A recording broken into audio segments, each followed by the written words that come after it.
시청자 여러분 안녕하십니까? 출발 성공 투자 박민영입니다. 안녕하세요. 김수정입니다. 뉴욕 증시가 새해 첫 거래일 애플과 테슬라의 급락 영향으로 일제히 하락 마감했습니다. 애플도 3%대 급락이 나왔고 테슬라가 또 이렇게 12%나 넘게 폭락이 나오기도 했는데요.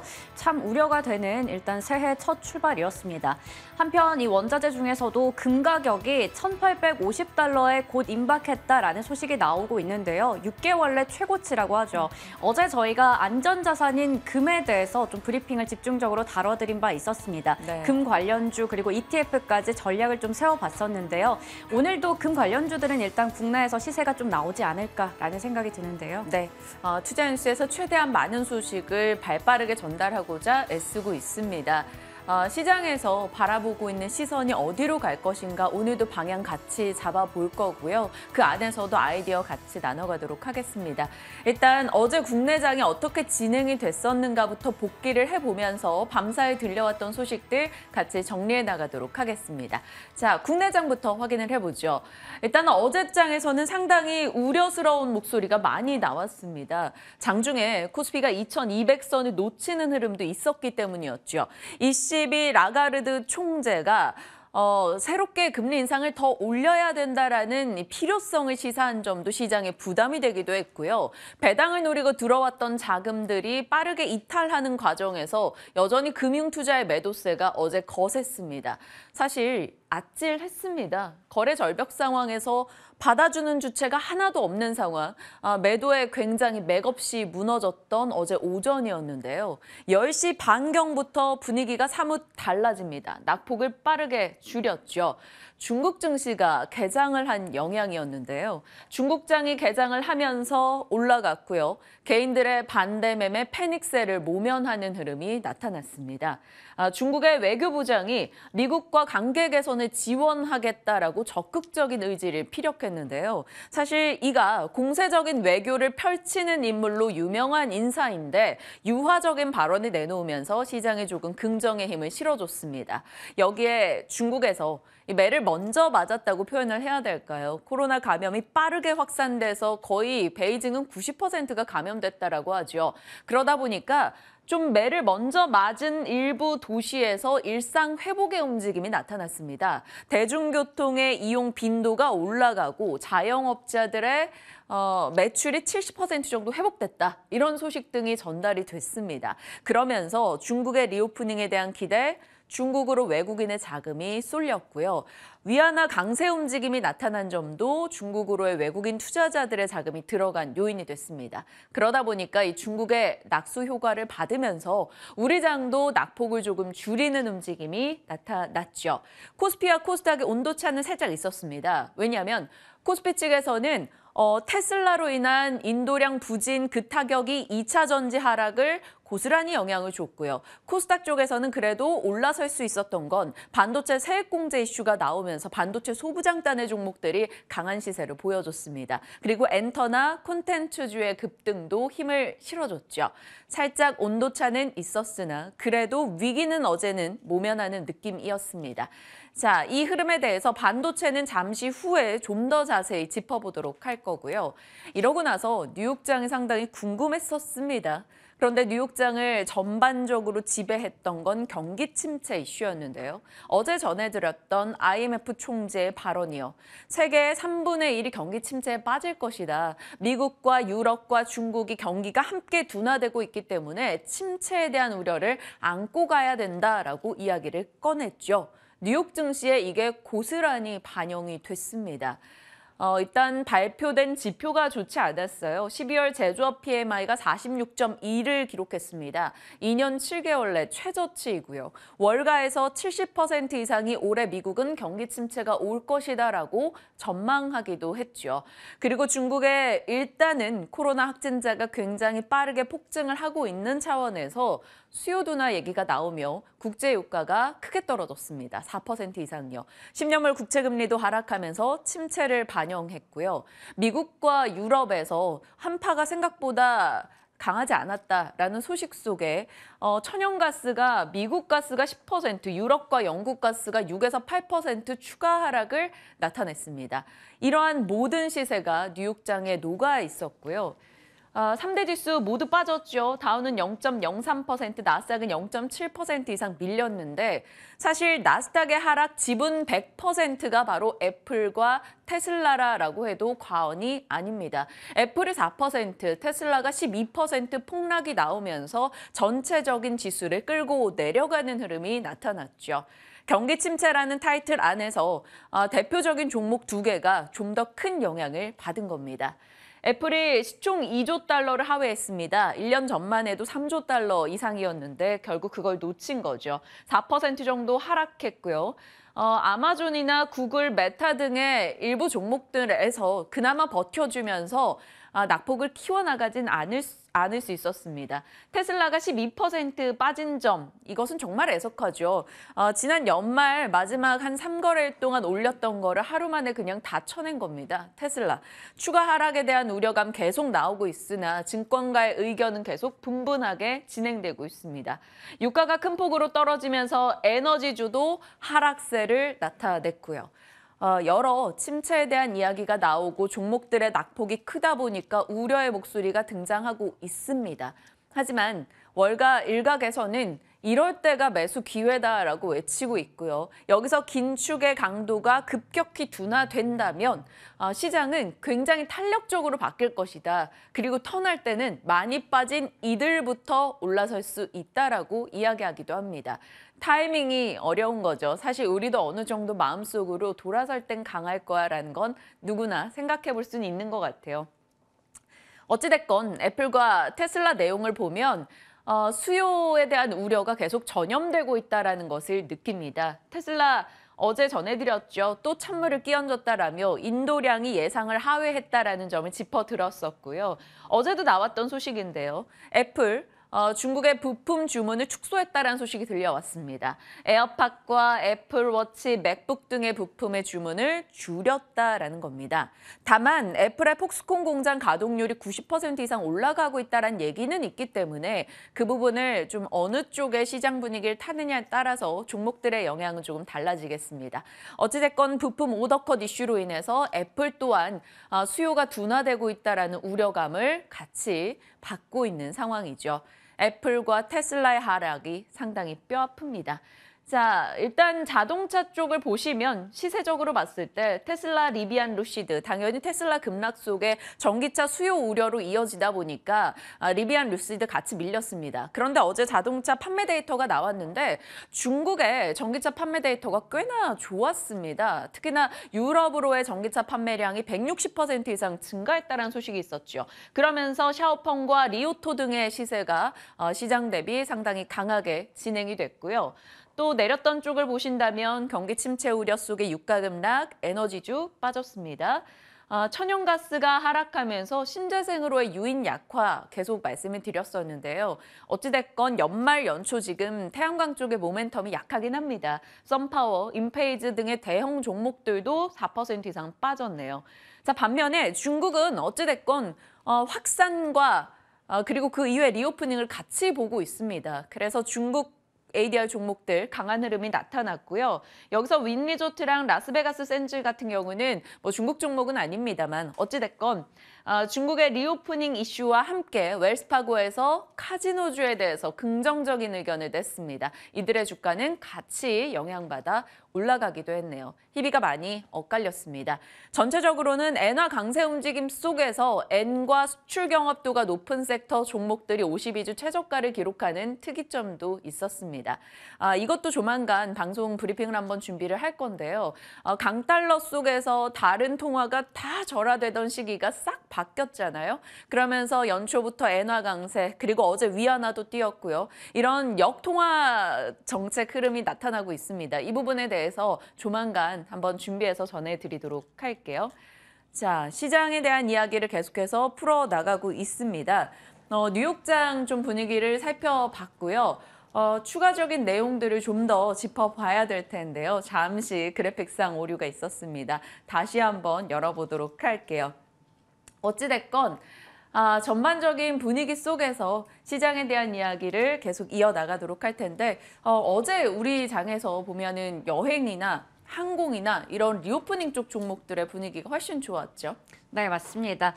리오프닝주가 또 새해 첫날부터 강한 흐름 나타내는데요. 먼저 좀 체크를 해보도록 하겠습니다. 야놀자에서 야놀자와 인터파크의 데이터를 기반으로 해서 2022년 한국인의 여행 행태를 발표했는데요. 지난해 10월에 출입국 규제가 완화되고 나서 여행의 수요가 폭발적으로 늘어났습니다. 국내 여행은 월별로 고른 성장세를 나타내면서 성수기와 비성수기 간의 구분이 좀 완화가 됐고요. 특히나 눈에 띄는 부분은 해외여행입니다. 하반기에만 무려 80% 집중이 됐는데요. 해외 패키지 예약자 수가 전년 대비해서 2000%가 넘게 올랐고요. 국제선 항공권의 발매 인원도 1171%나 늘어났습니다. 일평균으로 봤을 때 여행 건수는 5만 회 이상으로 나왔고 국제 항공권의 비행 거리는 지구 8바퀴 이상이라고 합니다. 지구와 달을 4,000번 정도 왕복할 수 있는 수준이라고 하네요. 네, 계속해서 좀 보겠습니다.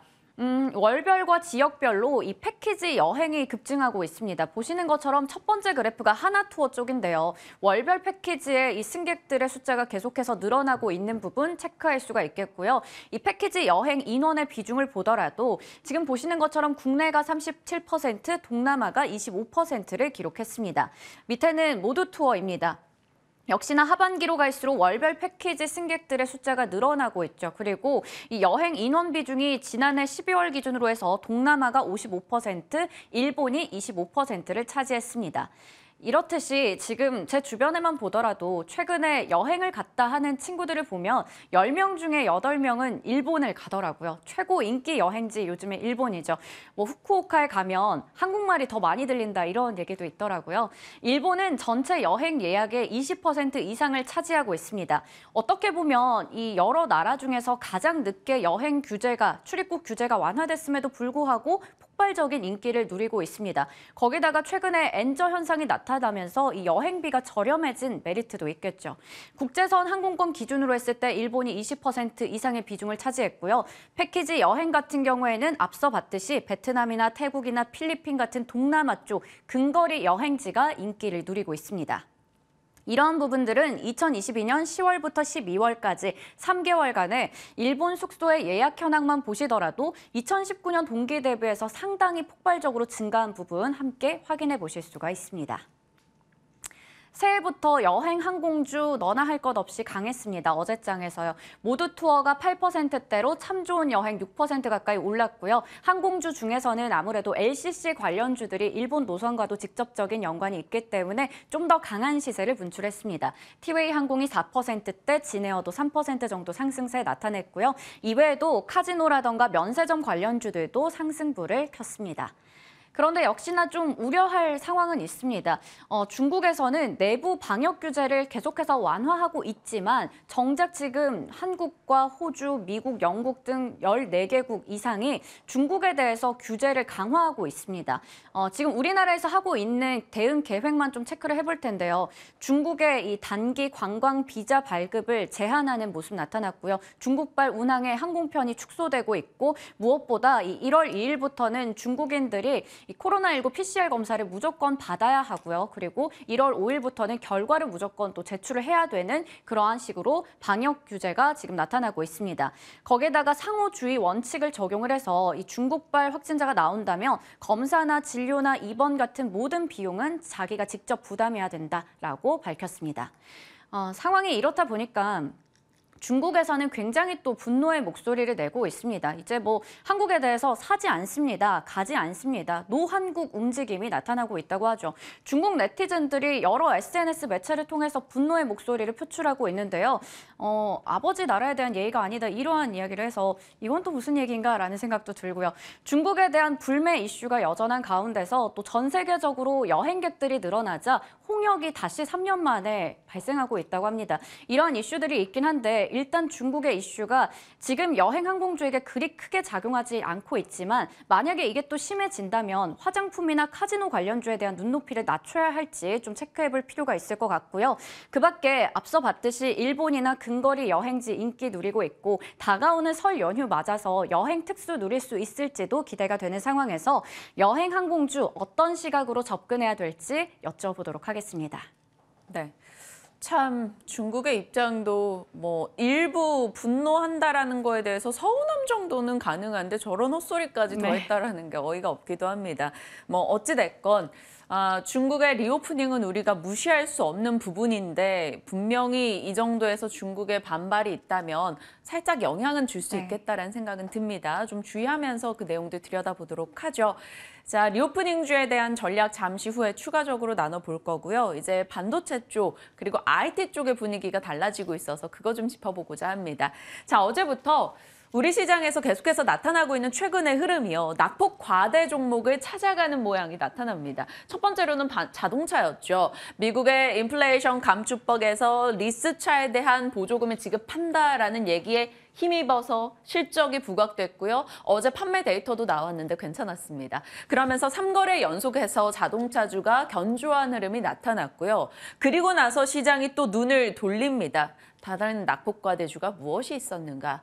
반도체나 IT 쪽에서 꽤나 많았죠. 그러다 보니까 IT 쪽 이슈가 나오자 시장은 굉장히 민감하게 반응하긴 합니다.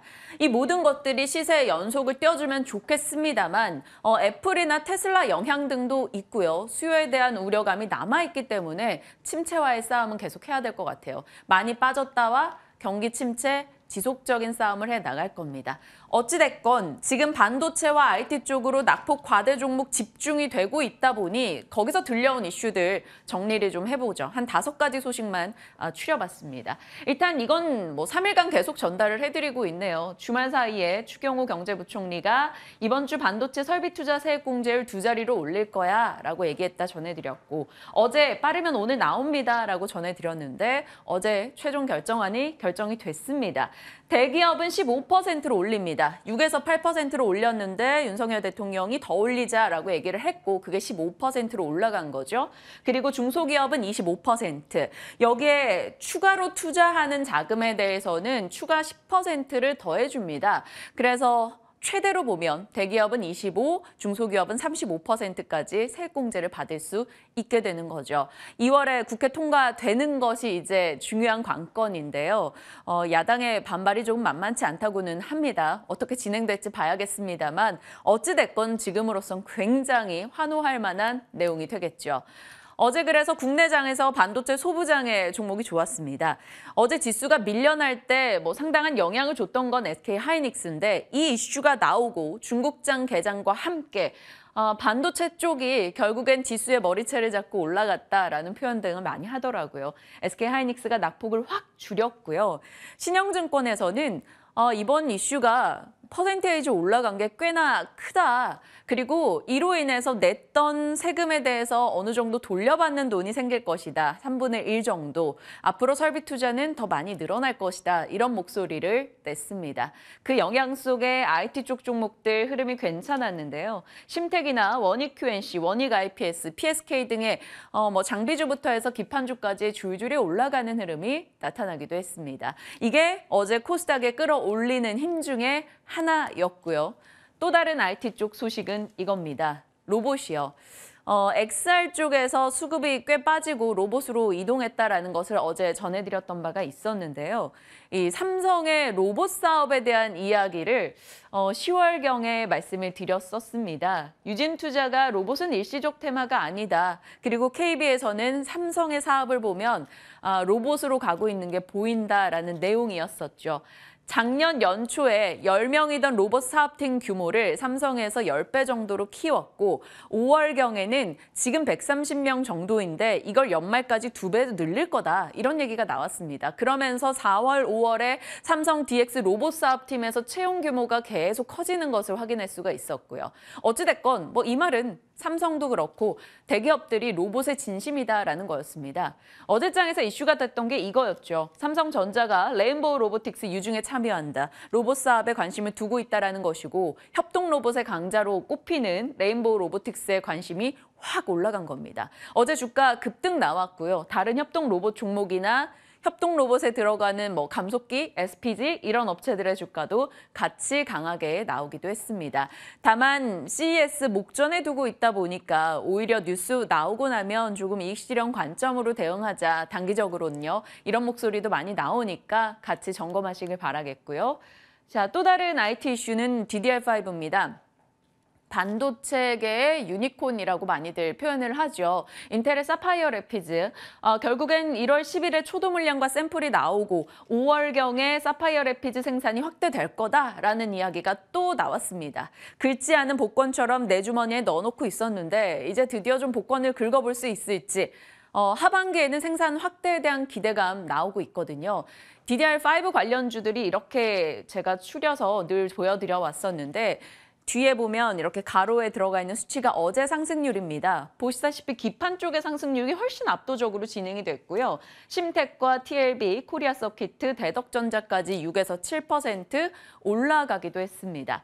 다만 소켓과 파츠 쪽에서는 ISC를 제외하고 세 종목 모두 다 하락이었다라는 점은 참고하시길 바랄게요.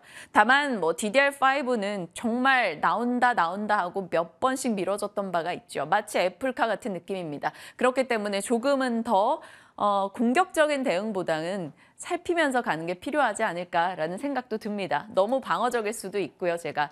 자, 그리고 네 번째는 MLCC가 되겠습니다. MLCC도 저희 정말 희망 고문 많이 당하지 않았었습니까? 그런데 작년에 2월부터 11월까지는 계속 수출이 역성장을 했었는데 12월에 턴이 됐다라고 합니다. 잠정치 기준으로 플러스 4%.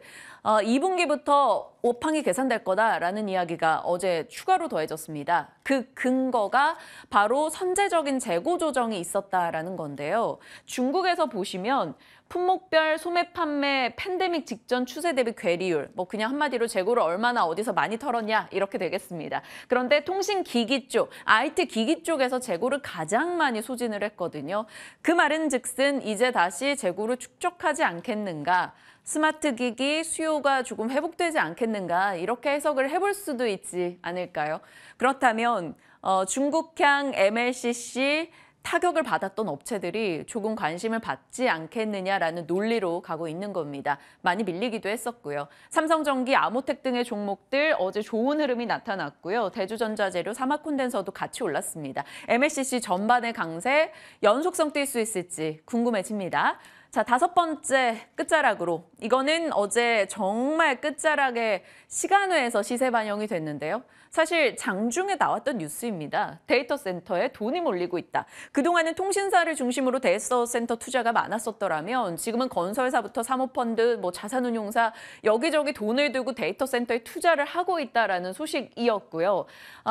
이 효과로 인해서 지금 5조 정도 시장인 데이터 센터가 2027년도에는 8조까지 급증할 거다라는 이야기가 나왔습니다. 그래서 데이터 센터 관련한 종목들이 어제 시간외에서 굉장히 좋은 시세를 냈어요. 아마 오늘 장중 반영이 되지 않을까 싶은데요. 단기적 대응을 해보고자 하시는 분들이라면 관심 두셔도 되지 않을까라는 생각입니다. 자, IT 쪽을 둘러싸고 있는 반도체 비롯해서 5가지 이슈들 점검을 해봤고요. 이 전반의 내용에 대해서 지금부터 저희와 전략 챙겨보시길 바랍니다.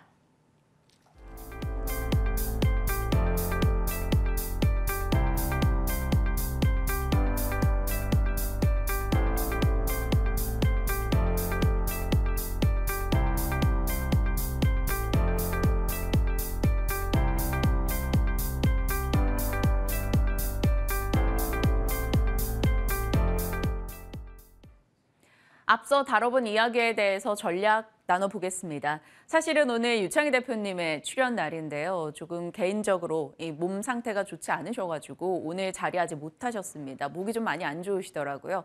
그래서 황급하게 지금 진만쌤께 전화를 드렸고요. 연결에 응해 주셨습니다. 곧장 만나 뵙도록 하죠. 진만쌤 연결돼 있습니까?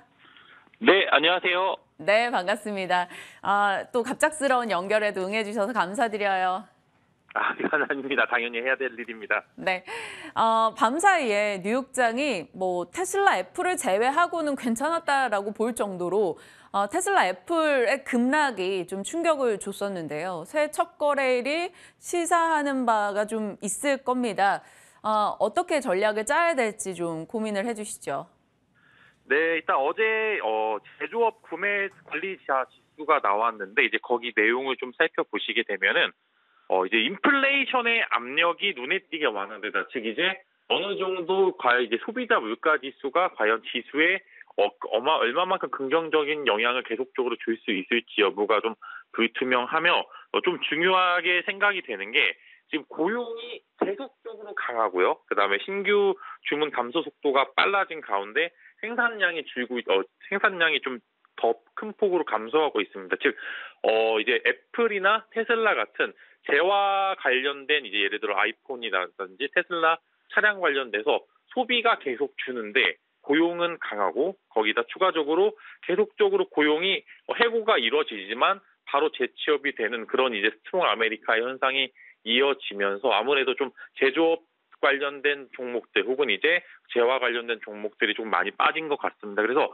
한국 시장 같은 경우 어제 굉장히 어려웠다가 마지막에 좀 밑꼬리를 잡고 올라오는 모습을 보여주고 있는데 이제 미국 시장의 이런 낙폭이 테슬라나 애플이 그동안 강했었고 그다음에 테슬라 같은 경우 워낙 개별적인 이슈가 많았기 때문에 그들만의 단독적인 그런 이슈로 봐야 될지 아니면 국내 시장도 마찬가지로 테슬라가 이만큼 빠졌는데 현대차와 기아는 과연 버틸 수 있을 것인가?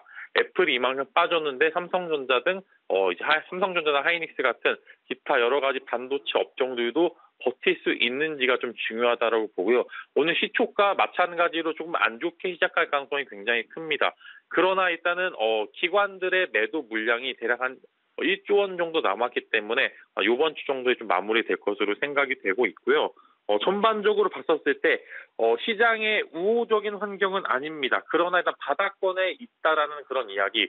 그다음에 우리는 어느 정도 이런 부분에 대해서 인지하고 있고 시장은 반영을 하고 있다라는 부분이라서 일단은 단기적인 낙폭으로 좀 마무리가 될 것으로 생각이 되기 때문에 그 안에서 먹을거리를 찾는 게 중요합니다. 그래서 일단은 저 같은 경우에는 새로운 섹터를 만나보는 전략보다는 기존에 있던 종목들이 과연 추가 매수에 가장 좋은 중요한 시점을 잡아보는 게 중요하다라는 말씀과 함께 저는 이런 이슈들이 마무리가 되는 시점에서 생각보다 실적이 괜찮다라고 하면은 1분기 때 한국 지수가 긍정적인 영향을 보여줄 것으로 생각이 되고 있습니다. 그래서 너무 걱정보다는 내가 어느 시점에 자금을 투입을 해야 되는지 여부가 좀 더 중요하기 때문에 대략 이번 주 정도 혹은 이제 추가 매수 타이밍은 이번 주에서 다음 주 정도 나올 것으로 생각이 되고요. 아까 말씀드렸던 이슈가 중요하다라고 가정을 하면은 이제 오늘 공공시에 있죠. 미국의 노동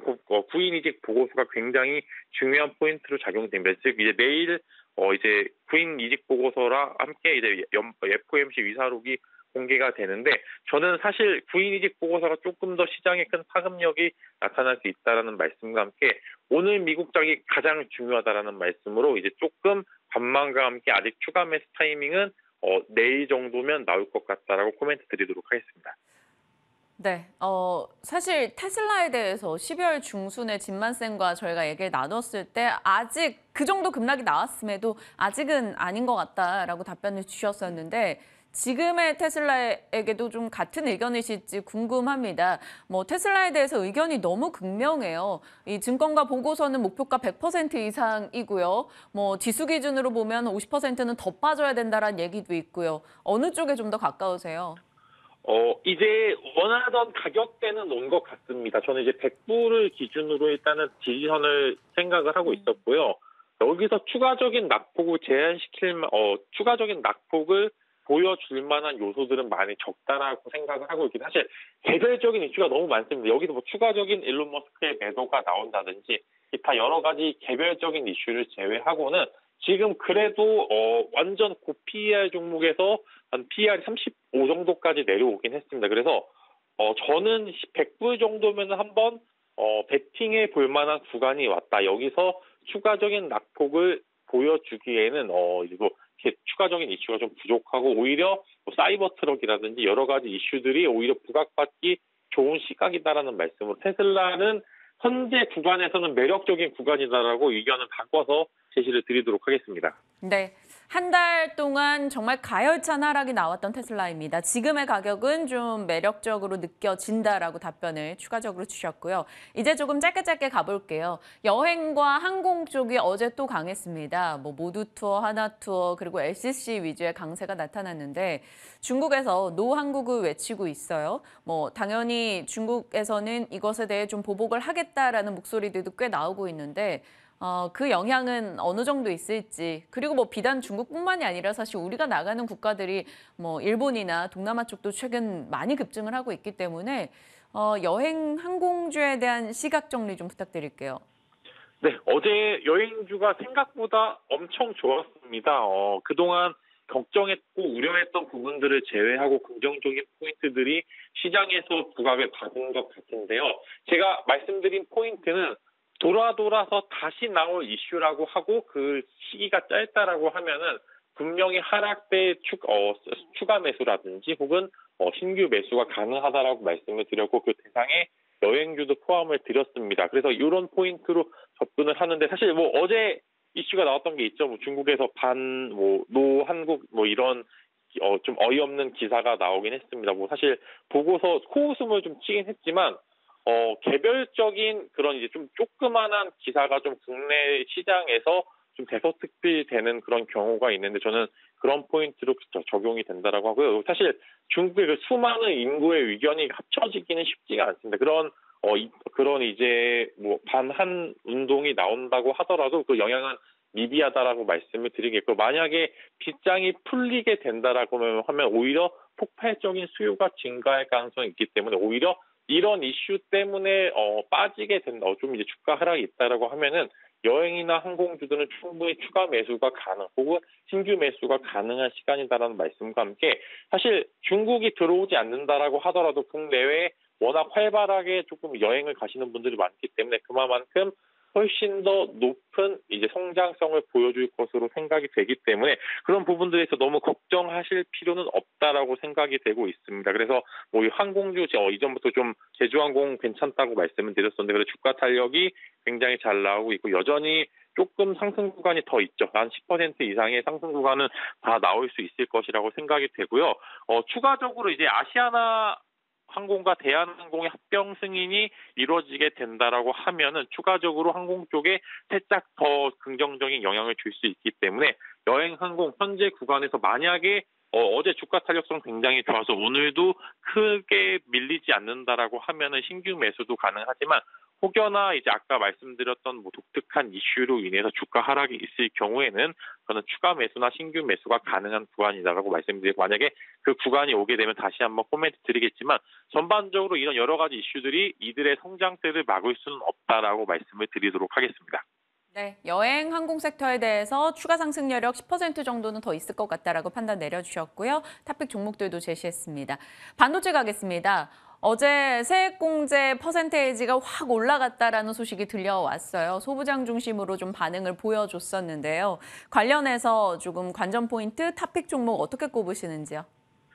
네, 바닥권에 있어서 굉장히 좀 좋은 뉴스가 나왔던 것 같은데 사실 이런 단발적인 요소들로 인한 뭐 급등 같은 경우에는 사실 매도 타이밍이라고 보시면 좋을 것 같고 일단은 반도체나 IT 부품들의 이런 어제 주가 흐름 특히 삼성전기의 주가 흐름이 굉장히 좋았었는데 바닥권에서 나오는 그 자그마한 이슈에서도 주가 흐름이 탄력적으로 나타날 수 있습니다. 그만큼 워낙 취약했기 때문에 조금만 영향소가 들어와도 활발하게 좀 움직이는 모습을 보여주었고요. 아마 이런 기사들이 나오면 추가적인 이슈, 주가 상승은 충분히 가능할 것 같지만 일단은 IT 부품주들은 경기 침체 우려와 싸워야 되는 구간이기 때문에 이런 이슈가 지속되기 굉장히 어려울 것으로 생각이 되고 있습니다. 그래서 만약에 이런 단발적인 지금 사실 이런 이슈가 이제 반도체 세액 공제류 확대가 엄청나게 긍정적이어서 대외적인 환경까지 개선시켜 줄 만한가라는 그런 질문에는 그 정도까지는 아닐 것 같다라는 그런 말씀을 드릴 수 있을 것 같고요. 지금은 사실상 경기 침체라서 투자를 줄일 수밖에 없는 구간이기 때문에 이런 세액공제가 당연하지만 이런 부분들로 인한 이슈가 조금 지속되긴 어려울 것이라는 좀 생각이 들고 있고요. 대외적으로 이제 두 가지 포인트로 접근이 가능하죠.